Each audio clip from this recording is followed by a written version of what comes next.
We have to talk about this because, again, it's such a beautiful setup if it actually forms. I want to remind you, again, markets are more bullish than they are bearish. Markets are definitely safer when you go long. With that being said, there's an overbought reversal that is currently forming that I find personally very attractive. Again, if you're a beginner, do not copy this, right? This is a high risk trade as it is shorting against the current overall market direction and sentiment. So first off, the NASDAQ market is trading a lot higher today. You'd be surprised to find out that there actually isn't that good of news, right? If you actually pay attention to what's going on right now. First off, we need to talk about this. Korean Exchange activates a buy-side sidecar, halting programs buying for 5 minutes after KOSPI surges 5%. This makes sense, right? This, just like when the South Korean markets were dropping and aggressively crashing overnight, they acted as negative catalyst for the semiconductor space and the overall NASDAQ market. So I like when things make sense. And that's what we talked about in today's live trading session, where we were really trying to figure out, hey, what's propping markets higher? Because a lot of these Mag 7 stocks were not in the green. And when you heard the news that, we're going to get into it in just a little bit, but the idea that, oil prices are surging to $85 a barrel after Iran says that it has struck an Amazon data center. That doesn't sound bullish. Oh, wait, maybe it's that President Trump is preparing a new round of tariffs up to 60 countries at the current 10% global level. That doesn't sound bullish. Again, a dozen countries, or over a dozen countries, 10% tariffs, and then this is the breakdown of what they're going to consist of. None of that sounded bullish, but yet semiconductors were incredibly bullish. So in today's live trading session, we're like, hey, we need to find this news. We need to find the catalyst. The first thing is, this is the thing that makes the most sense. South Korean markets are propping itself up higher. The KOSPI has been a huge indicator for the semiconductor and the chip space. I love that. Just like they have every reason to, when they drop, that semiconductors and memory chip stocks drop, they have every reason that when they rally, then they should rally as well. That makes complete sense. I don't like it when it doesn't make sense, right? If that wasn't an indicator or actual news, then it would have not made any sense on why any of these, memory chip or semiconductor stocks were trading higher. But then you come to find out that another driver for this news is that, let me pull it up here. Micron technology is rising over 10% as Bank of America adds it to the list of best investment ideas. What? That is what's propping this stock up even higher? To me, that's bullshit. Who cares what bank, of course, Bank of America is going to add that to the list when all they've been doing is adding more of that position to their long-term plays. It's that to me is just hype. Now, don't get me wrong. If you look at Micron, I've said it before, it's one of my favorite memory chip companies that is trading at a very low P ratio. But market sentiment has been quite weak recently. It was oversold, right? We talked about this major support range that it's been testing. With things escalating in the Middle East, we have big earnings coming up tomorrow, Wednesday, and Thursday, right? We talked about that. We have Tesla and Alphabet reporting tomorrow, ServiceNow, IBM reporting tomorrow, and then Intel reporting on Thursday after the markets close. That should be really interesting, right? And that can act as a further either positive or negative catalyst, depending if it exceeds market expectation. But the thing that you cannot lie to yourself about is that there is hype being factored in right now. There is no break of structure, no break of pattern. And this thing continues to run higher off of what? Just momentum. That's all it's become as of right now. It's a momentum play that currently direction and sentiment is in its favor.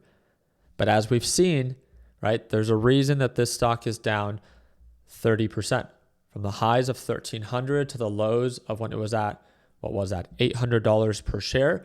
It lost a significant amount because, again, it does great when momentum is in its favor, but when it loses momentum, then it quickly begins to give it all back.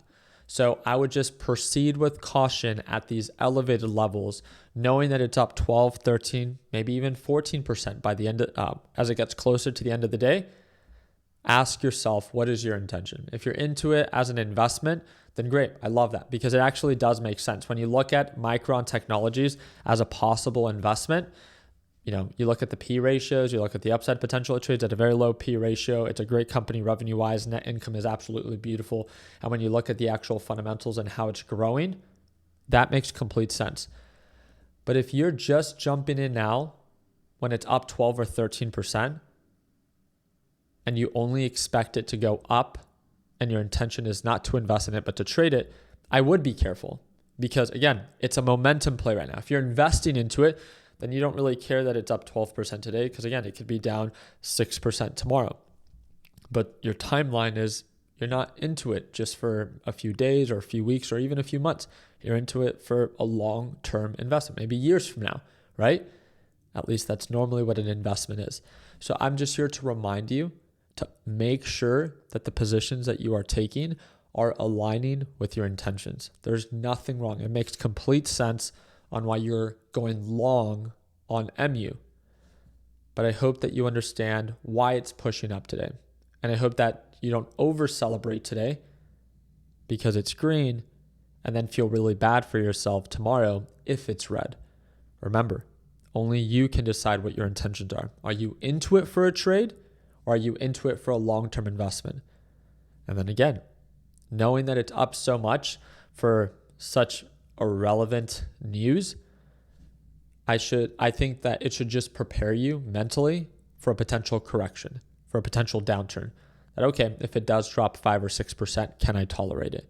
And if not, then maybe you do something about your position size, right? With that being said, I wanted to quickly highlight this. President Trump is preparing to announce 10% tariffs on dozens of countries this week. These new tariffs, as President Trump's current 10% tariffs expire later this week. President Trump advisors have reportedly warned him against doing so. Advisors are reportedly worried about risking the economic shock of the original trade war, this was from last year, ahead of the midterm elections. He's already doing terrible for the Republicans when it comes down to that. It's very unfortunate news, but it is what it is. The Trump admin is also working on other investigations that could grant it the legal authority to propose higher tariffs. More tariffs are on the way. And again, the big uncertainty with that is when more tariffs get injected into the market, higher prices, more uncertainty, markets begin to drop according to that. At least that's how they've reacted in the past before. But again, markets are incredibly irrational. They want to do whatever it is that they feel like they need to do. Just please, please, please, please be very, very careful at extreme overbought and oversold levels. Just like we talked about it yesterday, that, hey, markets are technically oversold. They could just dead cat bounce for whatever the reason might be. Today's a great example of that. Be careful shorting. Same thing with today. A lot of these semiconductor and memory chip stocks are up 12%. It's not that they can't push up higher. It's that they gapped up so much in such a short period of time. You maybe just want to proceed with caution. Don't use leverage and don't bite down more than you can chew. Because again, it's great today, but who's to say that it can't give back half, if not all, of what it gained by the end of the week? Remember, big week ahead. We have Tesla, Alphabet, ServiceNow, IBM, and Intel all reporting earnings this week, and we plan to live stream all of it on the channel. Again, these are all concepts that we talked about in our live trading session today, and we killed it. If you guys didn't tune on into our live trading session this morning with the LPP team, I would encourage you to go back and watch it. We took both sides trades when it came down to Micron, and it was beautiful. So if you guys didn't already watch it, go back and watch today's live session. If you're not yet part of the team, second link in the description down below. You can sign up today and start watching me trade live as soon as tomorrow. But you could also rewatch today's live session if you have the time, as we always store every previous live session for you.